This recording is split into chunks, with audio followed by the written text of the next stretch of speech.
para entender como foi como está sendo, porque o dia de fato ainda não acabou, e as implicações e análises políticas e econômicas deste julgamento. Eu converso agora com Eric Decá, coordenador de análise política da Warren. Decá, muito boa tarde, obrigado por estar aqui com a gente nesse dia tão quente em Brasília. Me conte, o que te chamou mais a atenção no voto conhecido até este momento do ministro Luiz Fux? Boa tarde. Boa tarde, Naka. Boa tarde aos ouvintes que nos acompanham. É sempre uma alegria estar aqui com você, trazendo um pouco de temperatura de política e mercado financeiro. O voto, Naka, do Fux, do ministro Fux, não pegou muito o mercado financeiro de surpresa, tá? Existia até uma aposta aqui, no mercado de qual seria o placar, se seria um 5-0 ou seria um 4-1, e esse 1, então, seria o voto do Fux, um voto divergindo com os demais integrantes, desculpa, com os demais integrantes da primeira turma. Então, não fez muito preço o voto do Fux ali no começo da tarde. A gente viu que tem uma evolução ali, desencadeamento de raciocínios que ele foi colocando. Você já bem pontuou no seu programa alguns aspectos que ele foi refutando, refutou a responsabilidade do Bolsonaro no processo, trouxe essa questão em diz respeito ao excesso de dados. Então, assim, o Fux não foi surpresa no mercado financeiro, tá? A grande expectativa, Naka, e a grande apreensão que eu posso trazer era a questão se ele ia pedir ou não vista. Isso não pode acontecer, porque o julgamento está em curso, a gente está conversando aqui e o julgamento está em curso. Então, a grande atenção hoje do mercado no que diz respeito a esse posicionamento do Fux é: será que ele vai pedir vista ou não vai pedir vista? Por quê? Porque aí a turma ia começar a olhar para calendário, a turma ia começar a fazer conta. Em que momento o Fux vai devolver esse processo para os autos, vai reiniciar a discussão na primeira turma? Então, era aí, e ainda está uma grande apreensão, porque o julgamento está em curso, a respeito do pedido de vista, porque isso ia impactar justamente a questão de calendário. E se a gente fosse para o limite desse calendário, que são 90 dias, a gente ia entrar em dezembro sem ter uma solução. E entrar em dezembro sem ter uma solução do julgamento do Bolsonaro sobre a ótica aqui dos investidores, sobre a ótica do mercado financeiro, isso também impactaria as outras peças desse quebra-cabeça no que diz respeito à questão da anistia, no que diz respeito, então, a outros temas que estão ali permeando todo o debate de anistia e também sucessão em 2026. E dá para, com o que a gente sabe até agora, Decá, dá para dizer se Fux está seguindo a expectativa no conteúdo, na sua análise de cada uma das acusações contra o grupo, se ele está sendo mais duro ou mais flexível com as acusações neste processo. Pergunto isso do ponto de vista político, porque havia muita expectativa da base bolsonarista com a qualidade deste voto. Ainda que ele não pudesse, obviamente, numa turma de 5, um único voto não faz verão, mas havia muita expectativa sobre o conteúdo dele. Com o que se sabe até agora, essa frustração, houve frustração dos bolsonaristas? Não, Marco, pelo contrário, eu estou vindo lá do Congresso, eu conversei com o líder do PL, o Sóstenes, e foi muito bem recebido. Todo o embasamento que o Fux vem trazendo aqui é um embasamento que é um embasamento muito sólido, é um embasamento com critérios.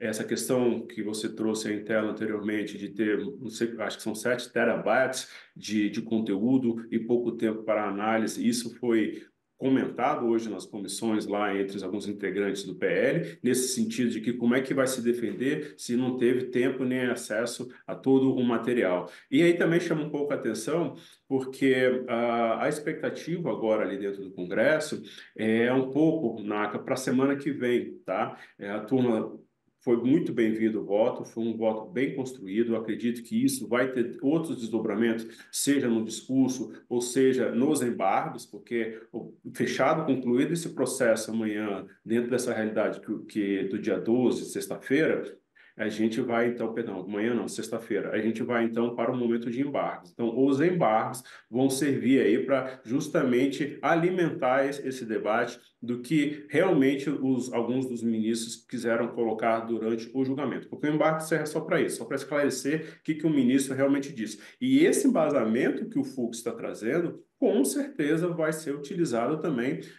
como ferramenta, como elementos para questionar o que de fato os ministros estão colocando em vários momentos desse julgamento. E aí é bom colocar para quem está nos ouvindo, o embargo não tem o poder de reverter uma decisão, mas tem um poder de jogar luz para esse debate, dar mais conteúdo, elementos para alguns pontos que vão ficar em aberto aí nessa discussão. E a expectativa hoje, como eu estava te falando, é para a semana que vem. Aham. A turma já está olhando para a semana que vem, já está olhando ali para terça-feira, e vai haver uma reunião de líderes na próxima terça-feira. A turma do PL já vai querer colocar em discussão na reunião de líderes a questão da anistia. Eles vão tentar colocar em discussão o requerimento de urgência. Na sequência, também vão tentar colocar em discussão na quarta-feira o próprio projeto. E a cereja do bolo disso tudo é uma possível vinda do Tarcísio aqui para Brasília. Ele que teve aquela escalada há uma semana atrás, que culminou ali no 7 de setembro. Essa semana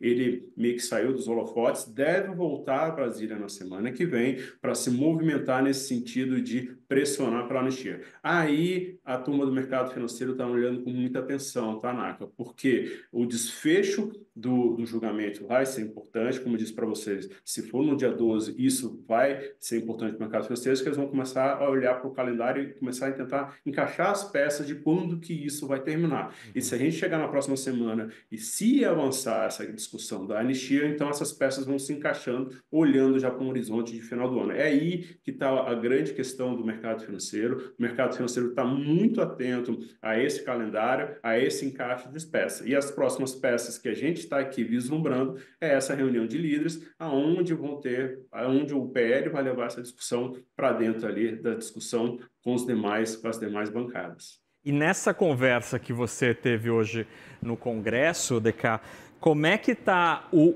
ânimo e a esperança das lideranças da oposição com este apoio, inclusive físico, do governador de São Paulo, Tarcísio de Freitas? Ele passa a ter um papel de articulador e de liderança na coordenação deste tema, mesmo com a reação de parte do mercado financeiro, que numa reportagem, se você tiver a oportunidade, que está nos acompanhando, de ler na Folha de São Paulo, Joana Cunha, repórter da Folha, produziu um texto ontem mostrando a reação de alguns nomes do mercado financeiro e do empresariado que reagiram com com cautela a essa estratégia de Tarcísio de Freitas. Qual é a expectativa dessas lideranças com quem você tem conversado, DK, sobre o papel de Tarcísio a partir da conclusão deste julgamento e com esta tramitação do projeto de anistia? É isso. Tem uma grande expectativa da turma da oposição dele estar aqui presente em Brasília semana que vem, na terça-feira, que é quando vai ter essa reunião de líderes, já continuando essa articulação no sentido de avançar com a proposta. Então, ele, de certa forma, está sendo colocado como o capitão dessa iniciativa, como a pessoa que tem um acesso ali direto ao Hugo Mota, que é o presidente da Câmara, lembrando que o Hugo Mota é do mesmo partido do Tarcísio. Ele também tem acesso às outras lideranças que estão ali em torno do Centrão, que estão fazendo já uma campanha interna a favor do Tarcísio para ele sair candidato em 2026. Então, a presença dele aqui vai ser considerada como a cereja do bolo. É ele que vai capitanear isso. E aí eu chamo a atenção para você, Naka, que dentro desse contexto da semana que vem, tem outras várias pautas que podem ser impactadas, que também é de interesse do mercado financeiro. E aí eu vou citar para você. Existe uma expectativa de, nessa própria terça-feira, ser apresentado o relatório e na quarta-feira, no dia seguinte, ser votado na comissão especial aquela medida provisória 1303 que faz a compensação do IOF. como é que esse debate de compensação do IOF vai entrar no meio de uma discussão a respeito de anistia, a respeito de salvaguardar quem está sendo condenado nesse momento, nesse processo. E aí tem um outro elemento. Em que momento o projeto de lei que trata da reforma da renda, que estabelece isenção para quem ganha até 5 mil reais, vai entrar em discussão? Porque pode entrar em um momento também bastante conturbado. E alguns líderes com quem eu conversei ontem e hoje me disseram que a expectativa é também de colocar em discussão a reforma da renda na próxima semana. Percebam, na próxima semana a gente vai ter uma convergência de temas de anistia, de reforma da renda e medida provisória 1303, que são 3 temas de interesse do mercado financeiro, mas a depender do ambiente político, a depender da contaminação, em especial com relação à anistia, a gente pode ter travado as demais agendas que conversam com o fiscal, que conversam também com a agenda do atual governo na parte econômica. Então, a gente está olhando com um cenário muito endurecido, com um cenário bastante contaminado por esse processo do Bolsonaro, e aí já tendo alguns reflexos, Maca, em pautas com uma certa urgência na parte econômica.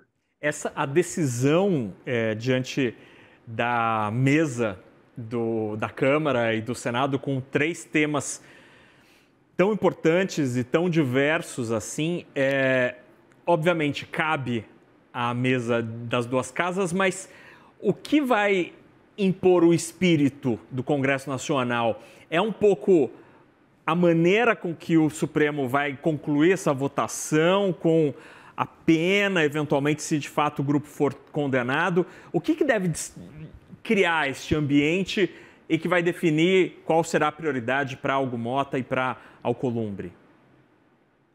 Essa é uma pergunta muito interessante, Naca, porque um dos debates hoje, dentro do Congresso, dentro desse grupo que tenta avançar com a anistia, olhando para o julgamento, é o seguinte: dia 12, vamos para um cenário que dia 12 concluiu o julgamento no STF. Como eu falei para vocês anteriormente, tem os embargos.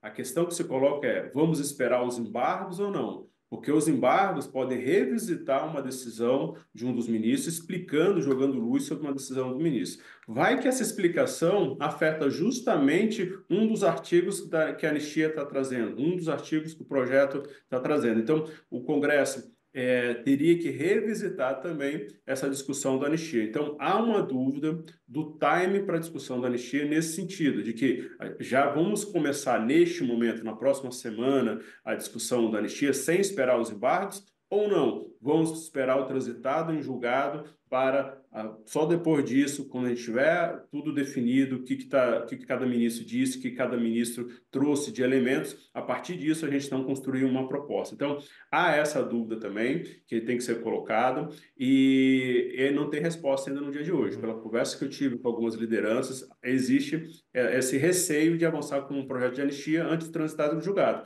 Mas daí eu volto para o começo da minha fala, Naca, porque a turma quer resolver isso logo. Os embargos de declaração não tem prazo para serem concluídos. E aí fica uma janela em aberto, fica uma janela em que o desfecho desse julgamento não vai ser agora no dia 12, mas nas próximas semanas, nos próximos meses. Ninguém tem definido esse calendário. E essa indefinição vai trazer muita instabilidade, seja para o mundo político, seja também para o mercado financeiro, que vive uma expectativa para ter esse desfecho com relação ao julgamento, para ter um desfecho com relação à anistia e, na sequência, ter uma melhor visibilidade de quem vai ser esse candidato centro-direita. E isso tudo, nesses próximos meses até o final do ano. Hoje, o que se fala no mercado financeiro é que ninguém quer perder o rabo de foguete, porque na hora que essas peças se encaixarem, na hora que esse calendário começar a girar, todo mundo quer pegar esse rabo de foguete, que a tendência aí é ter um up na bolsa, e todo mundo está olhando com muita atenção para cada uma dessas pecinhas que a gente tem conversado aqui. E Decá, só para a gente terminar essa conversa, é interessantíssima. O Éric Decá é um jornalista, ele é jornalista de formação, né? Tem muita experiência no Congresso Nacional, no mundo da política em Brasília, agora está na Warren, fazendo análise política, e para isso continua conversando com as fontes, como ele mencionou ali, estava no Congresso até agora há pouquinho nos corredores do Congresso. Em que pé está a imagem e a força política, o capital político de Hugo Motta? Porque a força do presidente da Câmara foi um tema de muita discussão ao longo dos últimos dias. Qual que é a tua percepção sobre isso, DK? É verdade, Naka. Sabe quando foi bastante questionado? Foi quando a gente retomou as atividades aqui, teve aquela invasão no plenário. Uhum. Ali, conversando com alguns parlamentares, tem várias imagens simbólicas em que o Hugo foi vetado de retomar a cadeira e isso reverberou muito mal para dentro do Congresso. Mas o Hugo é o presidente, o Hugo por mais que ele seja um presidente, um parlamentar jovem, jovem em idade, é uma pessoa muito bem articulada, é uma pessoa que conversa com o núcleo duro do Centrão, é uma pessoa muito próxima ainda do ex-presidente Arthur Lira. Então, eu tenho certeza que ele vai saber conduzir esse processo. Então, eu acho que ele tem ainda o domínio, tá, desse processo, ele tem ainda o domínio ali da Câmara, e aí a gente vê como essas pecinhas que a gente trouxe aqui no nosso bate-papo vão se encaixar. Mas ele está forte ainda, respondendo objetivamente, ele tem o poder de controlar, até porque, Nac, é ele que decide o time disso tudo, é Sim. ele que decide a hora que vai puxar a urgência, a hora que vai puxar a reforma da renda, a MP 1303 do IOF, a hora que vai ser discutido no plenário da Câmara, ele tem esse poder. Então, ele ainda é o maestro dessa condução, ele ainda tem essa força dentro da casa. Eric DK, coordenador de análise política da Warren, uma visão privilegiada do que acontece em Brasília e dessas peças que estão cada vez mais importantes. Que bom poder conversar contigo aqui, Eric, sobre este cenário fascinante. Meu caro, obrigado pela conversa, como sempre. Obrigado a você, Naka. Brasília é isso. A gente tem que olhar para cá no formato de um puzzle, no formato de quebra-cabeça e encaixando as pecinhas para fazer sentido para os investidores e também para quem está nos assistindo. Obrigado mais uma vez. Sucesso para o programa. Um abração, meu caro.